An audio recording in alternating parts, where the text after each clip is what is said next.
but I remember everything. Welcome to Watch Mojo, and today we're counting down our picks for the top 10 cover songs that took inspiration from the original, but radically changed in terms of style and sound. We both know I'm not what you need. Number 10, Hallelujah, Jeff Buckley.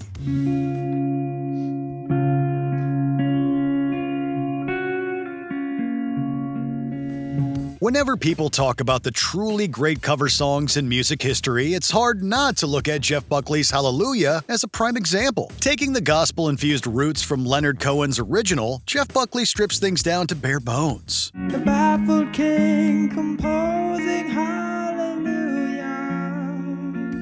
However, even though his version is more minimal, his vocal delivery and guitar work elevate the song into a totally different stratosphere. Buckley's voice carries so much more emotion and weight than Cohen's more understated style. Whether you prefer the youthful take that Buckley gave us or the more weathered original from the great poet Cohen, Hallelujah is truly a timeless piece of music. Hallelujah.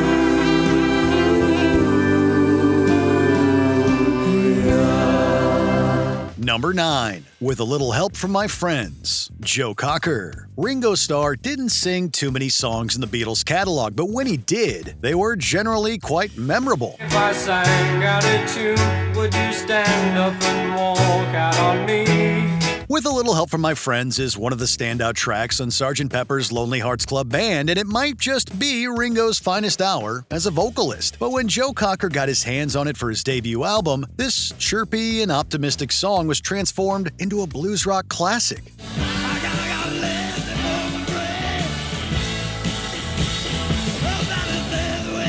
Cocker's vocal delivery, along with his backing singers, imbues this Lennon-McCartney track with a level of soul that takes things to a totally new level. And trust us, the live versions are even better than the studio recording.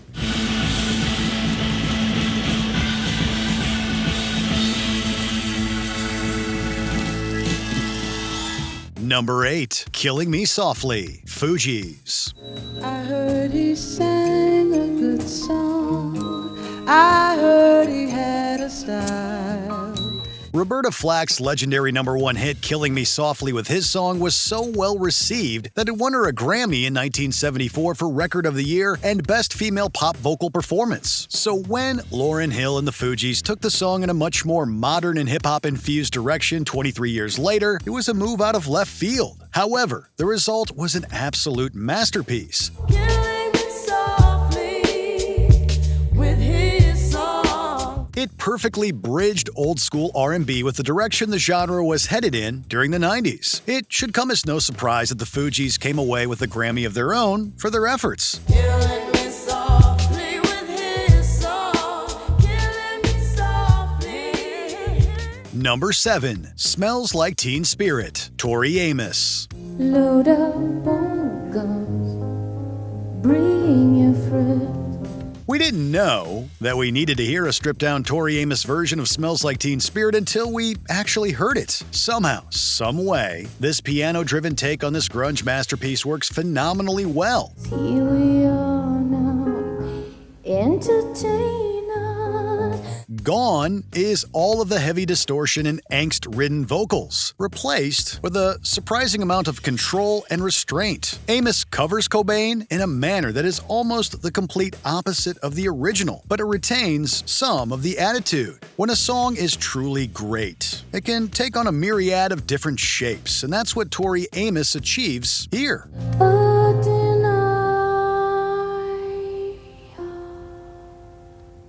Number 6, Nothing Compares to You, Sinead O'Connor. It's been 7 hours and 50 days. Prince's original composition, Nothing Compares to You, was destined to be remembered among his finest pieces of work. But even though his version is truly excellent, Irish singer Sinead O'Connor reinvented the song as one of the most heart-wrenchingly yet uplifting ballads of all time. Nothing compares to you. O'Connor's voice alone sells the performance, but she also changes the melody in places, bringing some real tension to the chorus. Prince himself, who famously did not enjoy covers of his work, was actually full of praise for her version. Nothing, nothing. But when they finally met, they supposedly didn't get along. However, that doesn't really matter because, at the very least, this indirect collaboration between these two iconic artists exists. All the flowers that you planted, mama, in the backyard. Number 5. Heartbeats, Jose Gonzalez.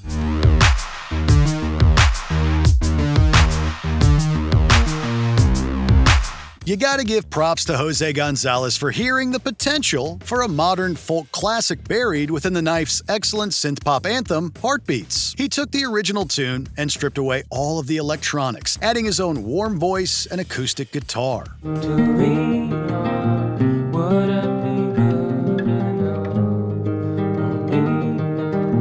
In the end, what we got was something entirely new. In Gonzalez's hands, Heartbeats became an incredibly influential piece of indie music culture in the early 2000s, eclipsing the fame of the original and inspiring a number of cover versions of its own. It catapulted Gonzalez to international fame and remains his biggest hit to this day. Would it be good?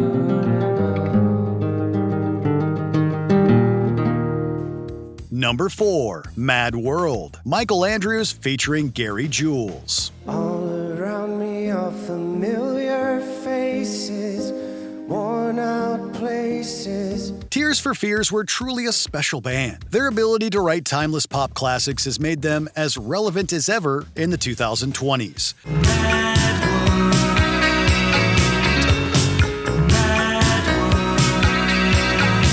But even they must have been surprised at how much success Michael Andrews and Gary Jules were able to have with their track, Mad World. This version totally rips out the foundation of the original, turning it into a bleak but undeniably beautiful slice of perfection. The dreams in which I'm dying are the best I've ever had.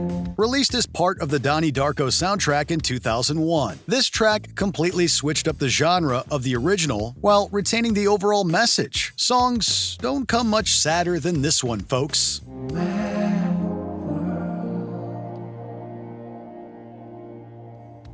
Number 3. I Will Always Love You, Whitney Houston. If I should stay. When Dolly Parton wrote I Will Always Love You, it was bound to be a smash hit. Her understated but sincere performance vocally was matched by some of the most immediate pop lyrics ever written.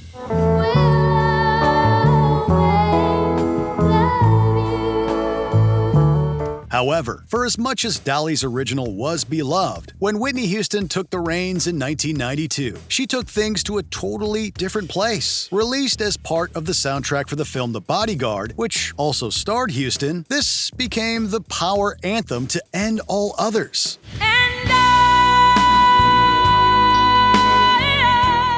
It was a declaration of love that was perhaps bigger and bolder than anything before it. To this day, it remains the highest-selling single by a female artist of all time.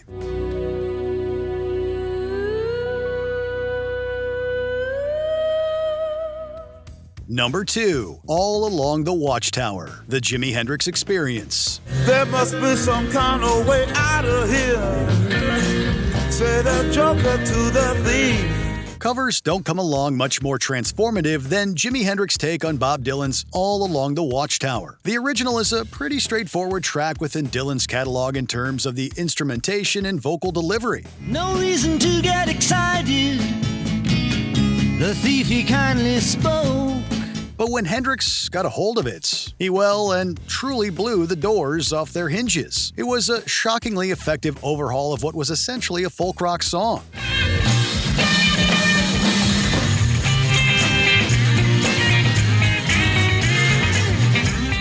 Dylan's words were brought to life by an incredibly urgent-sounding Hendrix and his band, as psychedelic as anything he ever released. It was his incredible guitar work that really set this one on fire. It's the gold standard for how to reinvent a piece of music.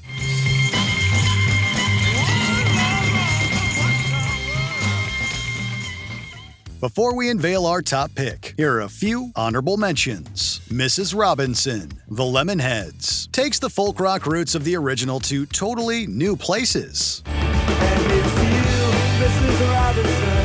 Jesus loves you more than you will know. Knocking on Heaven's Door, Guns N' Roses, brings Bob Dylan into the world of hard rock. Knocking on heaven's door.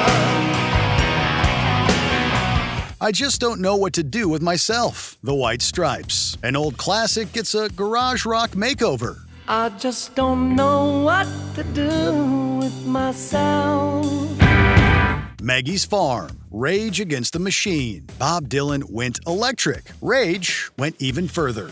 It's a shame the way she makes me scrub the floor. Stagger Lee, Nick Cave and the Bad Seeds. An ancient murder ballad, modernized by the gothic rock icons. So he walked through the rain and he walked through the mud till he came to a place called the Bucket of Blood. Before we continue, be sure to subscribe to our channel and ring the bell to get notified about our latest videos. You have the option to be notified for occasional videos or all of them. If you're on your phone, make sure you go into your settings and switch on notifications. Number 1. Hurt, Johnny Cash. I hurt myself today. The idea of the old folk troubadour Johnny Cash taking on a song by industrial rockers Nine Inch Nails might have seemed like the biggest left turn imaginable, and that's because it was. I will make you hurt. But Cash was pretty adventurous in his twilight years, covering a wide range of music on his critically lauded American album series. When he turned his hand to Trent Reznor's Hurts, it blew every cover he had ever done out of the water. What have I become? Backed by one of the greatest music videos of all time, listening to this song was like hearing Cash reflect on his entire life. And he didn't even write the song. It truly doesn't get any better than this. I would find a way. What genre-switching covers would you add to our list? Let us know in the comments below. The face to face.